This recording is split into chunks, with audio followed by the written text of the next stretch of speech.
Maligayang pagbabalik sa gabay at kapalaran horoscope para sa iyong pang-araw-araw na horoscope ngayong ika-30 ng Hulyo, 2024.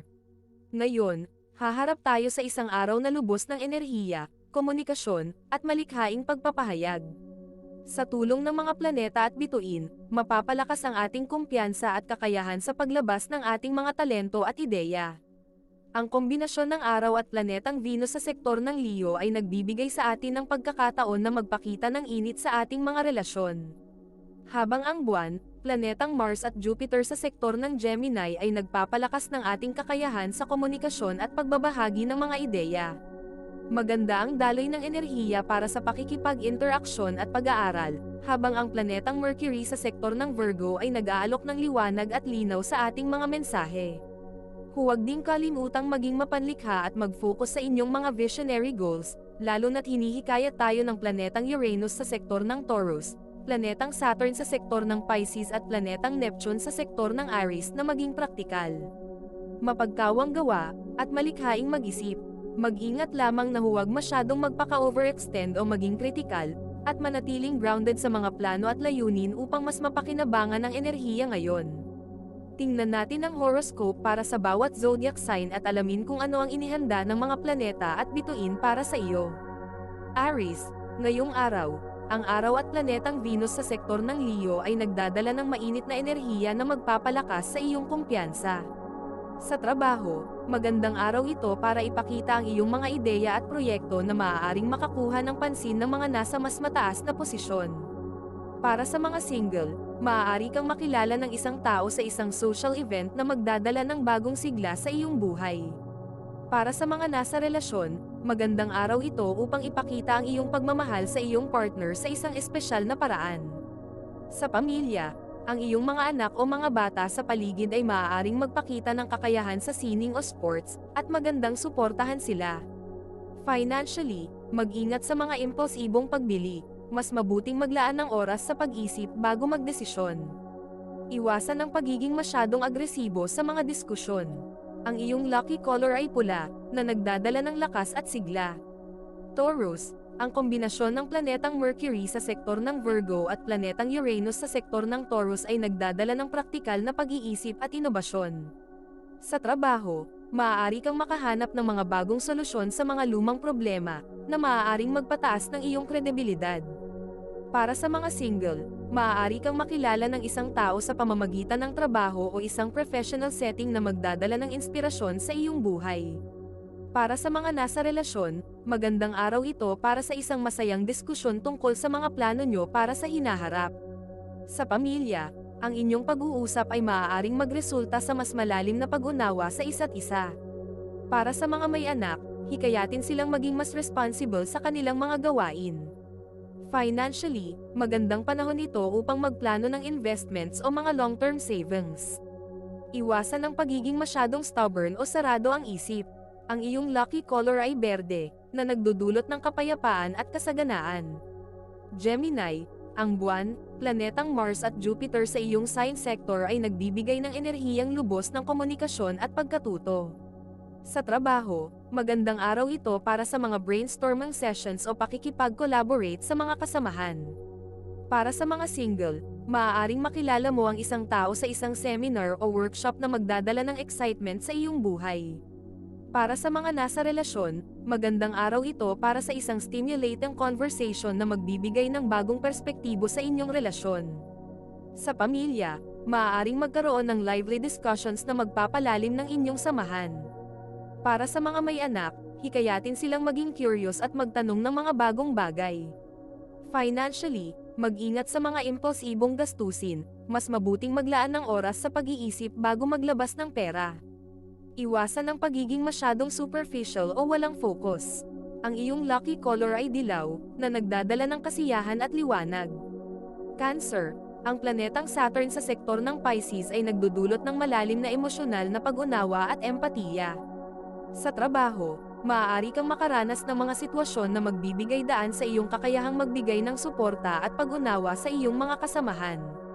Para sa mga single, maaaring makilala mo ang isang tao sa isang charity event o sa isang setting na may layuning tumulong sa iba. Para sa mga nasa relasyon, magandang araw ito para sa isang quiet, intimate moment kasama ang iyong partner, na magpapalalim ng inyong koneksyon. Sa pamilya, magandang panahon ito upang maglaan ng oras para sa isang meaningful activity na magpapalalim ng inyong ugnayan. Para sa mga may anak, hikayatin silang maging compassionate at matulungin sa kanilang kapwa.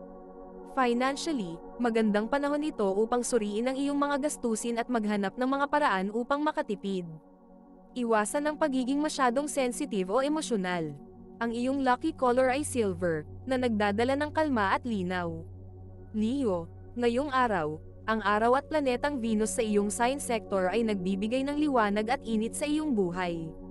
Sa trabaho, magandang araw ito para ipakita ang iyong mga talento at makakuha ng recognition mula sa iyong mga kasamahan o boss. Para sa mga single, maaaring makilala mo ang isang tao sa isang social gathering na magdadala ng excitement at drama sa iyong buhay. Para sa mga nasa relasyon, magandang araw ito para sa isang romantic date na nagpapakita ng inyong pagmamahal at pagpapahalaga sa isa't isa. Sa pamilya, maaari kang magdala ng saya at init sa inyong samahan sa pamamagitan ng isang creative activity o celebration. Para sa mga may anak, hikayatin silang magpakita ng kanilang mga talento at magbigay ng suporta sa kanilang mga pangarap. Financially, magandang panahon ito upang maglaan ng oras sa pagsusuri ng iyong mga assets at magplano ng mga susunod na hakbang. Iwasan ang pagiging masyadong dramatic o over the top. Ang iyong lucky color ay ginto, na nagdudulot ng kayamanan at tagumpay. Virgo, ang planetang Mercury sa iyong sign sector ay nagdudulot ng liwanag at detalye sa iyong pag-iisip. Sa trabaho, magandang araw ito para sa pagsusuri ng mga dokumento o mga detalye ng isang proyekto, na maaaring magresulta sa mga bagong insight. Para sa mga single, maaaring makilala mo ang isang tao na may parehong interes sa isang seminar o isang event na nagtatampok ng intellectual discussions. Para sa mga nasa relasyon, magandang araw ito para sa isang malalim na pag-uusap tungkol sa mga plano nyo sa hinaharap, na magbibigay ng malinaw na direksyon sa inyong relasyon. Sa pamilya, maaari kang maging daan sa pagkakaroon ng mas maayos na komunikasyon, lalo na sa mga sensitive na issue. Para sa mga may anak, hikayatin silang maging mas organisado at disiplinado sa kanilang mga gawain. Financially, magandang panahon ito upang suriin ang iyong mga gastusin at maghanap ng mga paraan upang makatipid. Iwasan ang pagiging masyadong kritikal o perfectionist. Ang iyong lucky color ay brown, na nagdudulot ng katatagan at kalma. Libra, ngayong araw, ang planetang Venus sa Leo ay nagdudulot ng romantikong enerhiya at masining na inspirasyon. Sa trabaho, maaaring makaranas ka ng mga pagkakataong magpakita ng iyong mga ideya sa isang mas malikhain na paraan, na maaaring magresulta sa positibong feedback mula sa iyong mga kasamahan. Para sa mga single, maaari kang makilala ng isang tao sa isang cultural event na magdadala ng inspirasyon at kasiyahan. Para sa mga nasa relasyon, magandang araw ito para sa isang romantic gesture o sorpresa na magpapalalim ng inyong samahan. Sa pamilya, maaaring magkaroon ng mga masayang aktibidad na nagpapakita ng pagmamahal at pagsasama-sama. Para sa mga may anak, hikayatin silang maging malikhain at ipahayag ang kanilang sarili sa iba't ibang paraan. Financially, magandang panahon ito upang mamuhunan sa mga bagay na magdadala ng personal na kasiyahan. Iwasan ang pagiging masyadong idealistic o mapagpatumpik-tumpik. Ang iyong lucky color ay pink, na nagdudulot ng pag-ibig at pagkakaisa. Scorpio, ang planetang Saturn sa sektor ng Pisces ay nagdudulot ng malalim na introspeksyon at emosyonal na pag-unawa. Sa trabaho, magandang araw ito para mag-focus sa mga long-term goals at maging mapanlikha sa pag-aayos ng mga problema. Para sa mga single, maaaring makilala mo ang isang tao na may malalim na emosyonal na koneksyon sa pamamagitan ng isang spiritual o self-help group. Para sa mga nasa relasyon, magandang araw ito para sa isang meaningful conversation na nagpapalalim ng inyong emosyonal na koneksyon. Sa pamilya, maaaring kailanganin mong magbigay ng suporta o gabay sa isang miyembro na dumadaan sa emosyonal na pagsubok. Para sa mga may anak, hikayatin silang maging matapat at bukas sa kanilang nararamdaman. Financially, magandang panahon ito upang suriin ang iyong mga investments, negosyo o trabaho at tiyakin na ito ay nakaayon sa iyong mga long-term goals. Iwasan ang pagiging masyadong possessive o kontrolado. Ang iyong lucky color ay itim, na nagdudulot ng misteryo at kapangyarihan. Sagittarius, ang planetang Jupiter sa sektor ng Gemini ay nagdudulot ng masiglang enerhiya at pagpapalawak ng mga pananaw. Sa trabaho, magandang araw ito para sa networking at pagbuo ng mga bagong koneksyon na maaaring magdala ng mga bagong oportunidad.